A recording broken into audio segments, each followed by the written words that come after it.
Nikki Haley's political aspirations for the role of President of the United States may have just taken a bit of an arrow to the knee.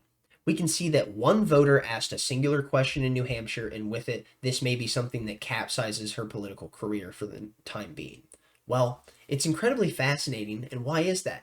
Because it proves that either Nikki Haley does not have the gravitas, the charisma, nor the oration skills to convey the points that she wants to make when she actually has a wealth of knowledge about a certain topic. Or is it that she's just using boilerplate talking points to consistently toe the establishment line?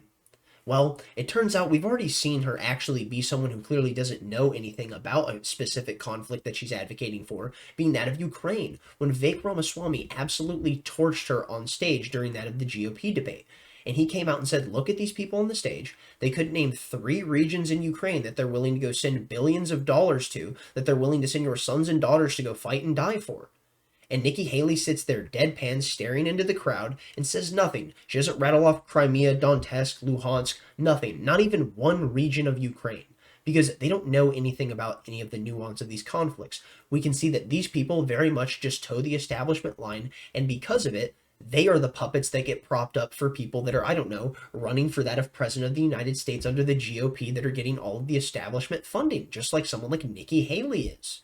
Well, it turns out that an answer like this from someone who is an absolute charisma vacuum, well, it seems that's not the way you can actually captivate the average voter. And there's no way that Nikki Haley's going to be able to recover from this with people like the left who are that of the never Trump mentality, because like I've stated, all they're ever going to see from this is, wow, you refuse to address slavery. Now let's go ahead and throw it into this clip of Nikki Haley. Please, what was the cause of the United States Civil War?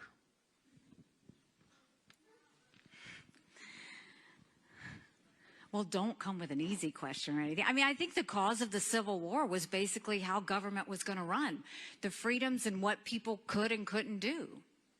What do you think the cause of the Civil War was? I'm sorry? I'm not being president. I want to see your view on the cause of the Civil War. I mean, I think it always comes down to the role of government. We need to have capitalism. We need to have economic freedom. We need to make sure that we do all things so that individuals have the liberties so that they can have freedom of speech, freedom of religion, freedom to do or be anything they want to be without government getting in the way. Thank you. And then in the year 2023, it's astonishing to me that you answer that question without mentioning the word slavery. What do you want me to say about slavery? Next question. How is it that someone like Nikki Haley can be in the public sector for 20 years and have no capacity to actually explain the points that they want to the American people? I don't understand it. The fact that you could be so devoid of charisma, not only that, humanity, that you have no ability to interact with people on a human level. There's no way that this woman has a soul. Anyone who saw that stare of hers into the distance, whether it was in that video there or whether it's in the debate with Vivek Ramaswamy when he's torching her about Ukraine and she's just looking off with that dead, soulless look. You cannot tell me this woman walks in front of a mirror and actually has a reflection. There's no way that the sun makes her cast a shadow. Anyways, moving on. On to Glenn Greenwald. If any other candidate refused to say slavery and glorified the Civil War this way, CNN would have declared a national racism emergency. But because the DC elites are so desperate for Nikki Haley, watch CNN blame the voter for asking and then say her imperfect answer doesn't matter. If anyone else in the Republican landscape had given an answer like this that was outside of the spectrum of allowable opinion, let's say, they would have lambasted them endlessly, and they would have acted like they were the newest villain, and they would have been like, look, that person's the next Austrian painter. This person supports slavery. They refuse to address slavery in 2023. Can you believe it? Oh my gosh, Nikki Haley supports slavery. That's the kind of things that they would have been saying if she was someone outside the spectrum of allowable opinion that the DC elites love to carefully curate. Well, it turns out that people like Caitlin Collins have been proven once more to be nothing more than establishment hacks, because these quote-unquote journalists, all they do is toe the line. They don't actually press the elite anymore, because when you actually do so, you see people like Julian Assange, and now what they're doing to him is killing him slowly in Belmarsh prison. Let's go ahead and throw it into this clip of Caitlin Collins. Nikki Haley is in New Hampshire tonight making her case to voters. She's been doing this repeatedly. She was asked tonight, just a few moments ago, by a voter about what was the cause of the Civil War. This is how she responded. What was the cause of the United States Civil War?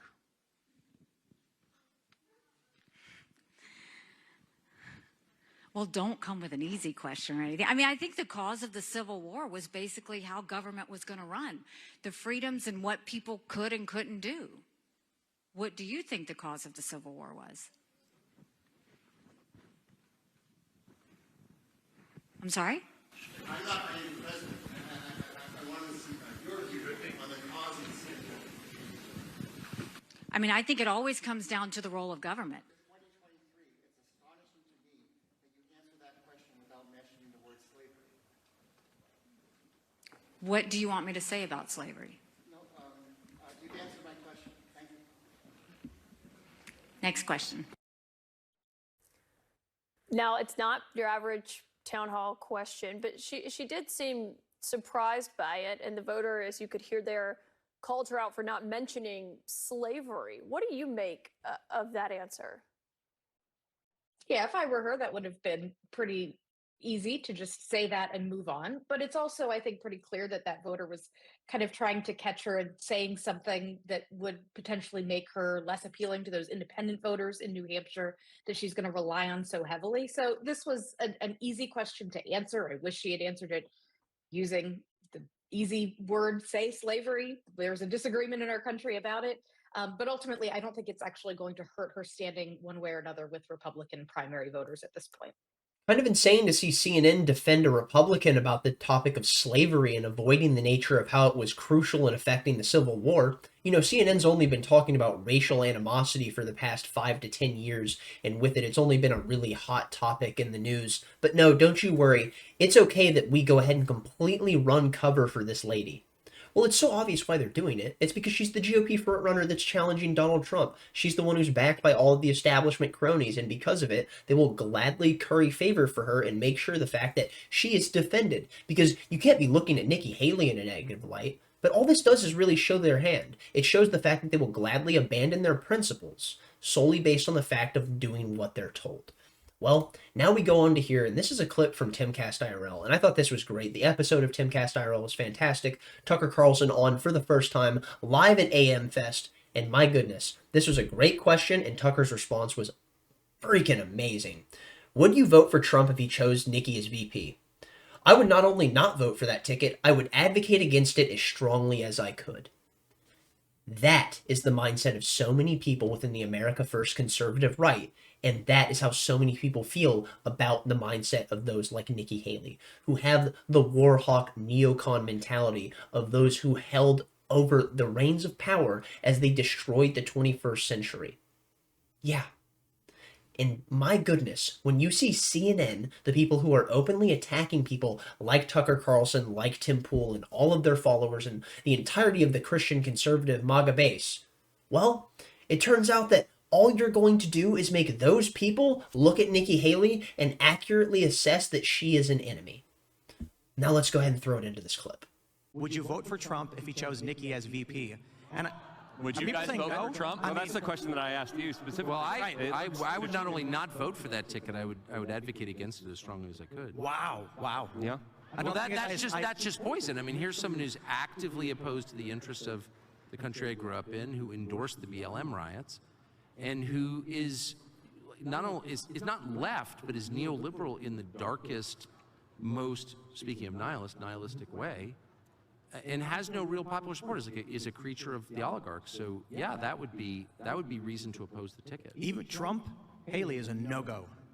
Nikki Haley. He would get assassinated immediately if that were the case. Yeah, and by the way, I just can't imagine a world where that could happen. That would be so crazy. I mean, anything could happen, of course, but picking Nikki Haley, who's utterly treacherous and utterly dismissive of like the interests of Americans, yeah. It's a no-go for me, but it's a yes for BlackRock. Seamus and Luke both make interesting points. Seamus says, oh, well, if Nikki Haley's the VP, Trump's getting assassinated immediately. Fantastic point, because then she's just the person who's sitting there in the presidential role. And what do we have Luke saying? Well, look, While this may not be good for the American people, it will certainly be good for BlackRock, State Street, Vanguard, the military-industrial complex, and he goes on to talk about this. Like I said, link in the description, fantastic episode, well worth your time. And now let's go ahead and jump into these articles real fast and just skim through them, because this is all the corporate press is going to take away from it. Those who are not actively jumping out to defend Nikki Haley that haven't gotten the firmware update yet, well, all they're going to do is tar and feather her. And one thing that's been incredibly interesting is there's a schism in the corporate press. There are those who are openly defending her and then those who are calling her out. From the AP, Nikki Haley asked what caused the Civil War, leaves out slavery. It's not the first time. The Guardian, Nikki Haley declines to say slavery was the cause of the Civil War.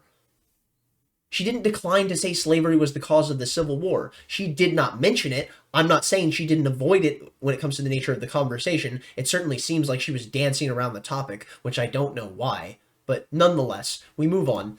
Nikki Haley, in retreat, says, of course the Civil War was about slavery. A day after giving a stumbling answer about the conflict's origins that did not mention slavery, Miss Haley told an interviewer, yes, I know it was about slavery. I'm from the South. And it's like, yeah, she obviously knows it's about slavery, but like I said in the beginning, she was trying to apply a bit of nuance to something and has no capacity to do it.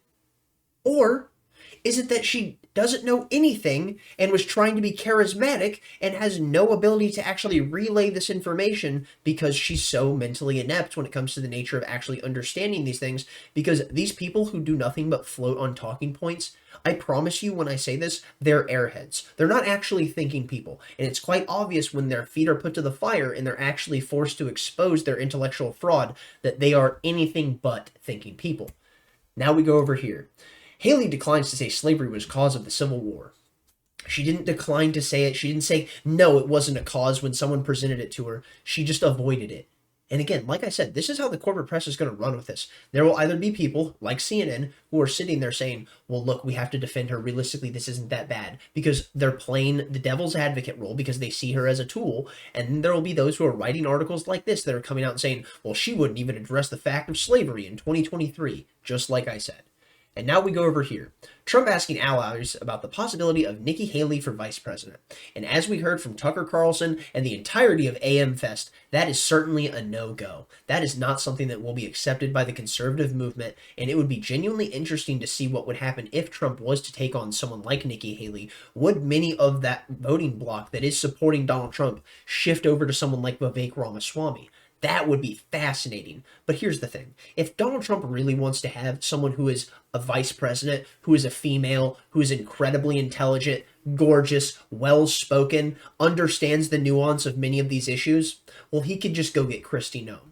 Just like was told to Tucker, and Tucker said, yes, absolutely. Because Kristi Noem, for many who are unaware, was the only governor in the entirety of the United States who did not lock down for one single day throughout all of the COVID hysteria. Not one day, not 1 hour, not one moment. And why is that? Because she said, and I quote, I simply do not have the right.